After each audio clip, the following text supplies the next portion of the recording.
السلام علیکم۔ آج ہم ایک اہم ہومیوپیتھک دوا ابروٹینم کے بارے میں بات کریں گے جو کہ کلاسیکل میٹریا میڈیکا کی کتابوں جیسے بوریک ہیرنگ اور کلارک میں تفصیل سے بیان کی گئی ہے۔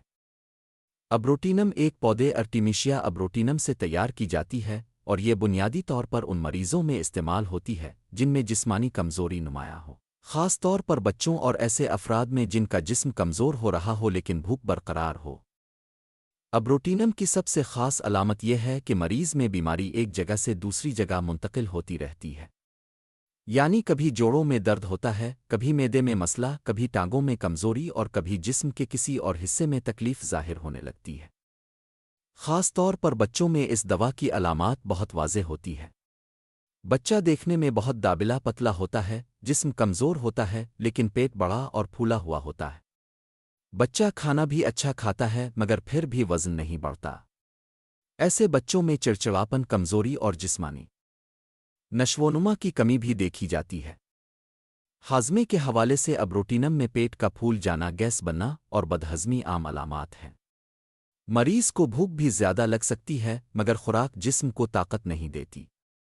جوڑوں اور پٹھوں کے درد میں بھی یہ دوا اہم ہے، خاص طور پر ایسے درد جو ایک جگہ سے دوسری جگہ منتقل ہوتے رہیں۔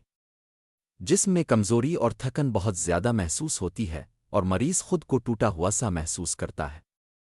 دل کی بیماریوں کے بعد جب جسم بہت زیادہ کمزور ہو جائے تو بھی ابروٹینم بعض کیسز میں استعمال کی جاتی ہے، خاص طور پر جب ٹانگوں میں کمزوری اور عمومی جسمانی تھکن نمایاں ہو۔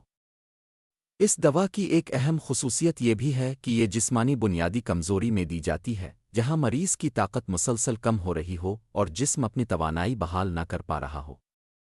ابروٹینم میں عمومی طور پر آرام کرنے سے بہتری اور حرکت کرنے سے تکلیف بڑھ سکتی ہے۔ رات کے وقت علامات زیادہ محسوس ہو سکتی ہے۔